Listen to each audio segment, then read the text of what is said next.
One of the great things about India is this tremendous interest in education. People talk about it all the time.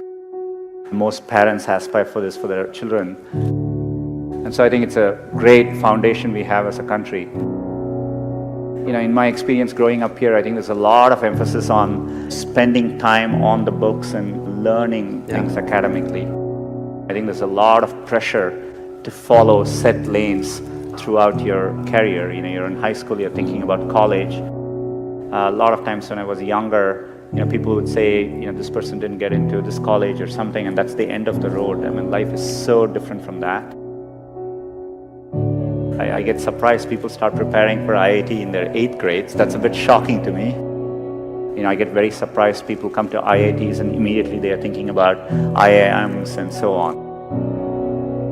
The US, for example, most students don't choose their majors till their final year. So people explore different things and find what they're really passionate about. The way I dealt with these things was try and feel what I really enjoy doing and pursue that.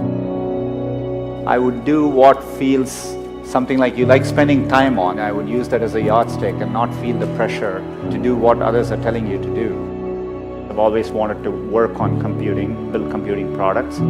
The thing which still keeps me going is the desire to build products which will be used by billions of users and makes a difference for them. And that's what I've been focused on. It doesn't need to be even in engineering. There are many, many different ways, and you will see this later in life. People do well from all walks of life. I think education needs to evolve and change just like with everything else.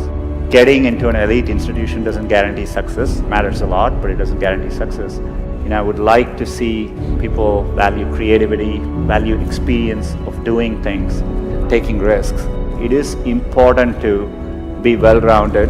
I would encourage people to try different things, take some risks, follow their passions a little bit more, enjoy what you're doing. And what matters most is loving what you're doing and trying to do well at it. So I think if you follow your heart and do what you like, you will always do much better. It's worthwhile taking risks and trying to do something you're really excited by. And if the first attempt you don't do it, you can try again, and things tend to work out in the long run.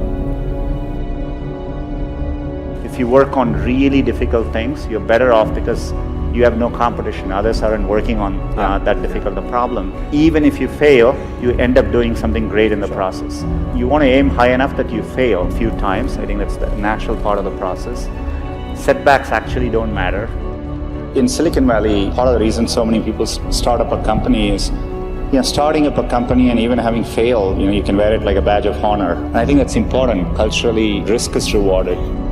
So I think it's important to keep your hopes, keep your dreams, and try to follow them. Most of how life plays out is up to you, not up to what happens outside of you. And I think it's important to keep that in mind and take the long-term view.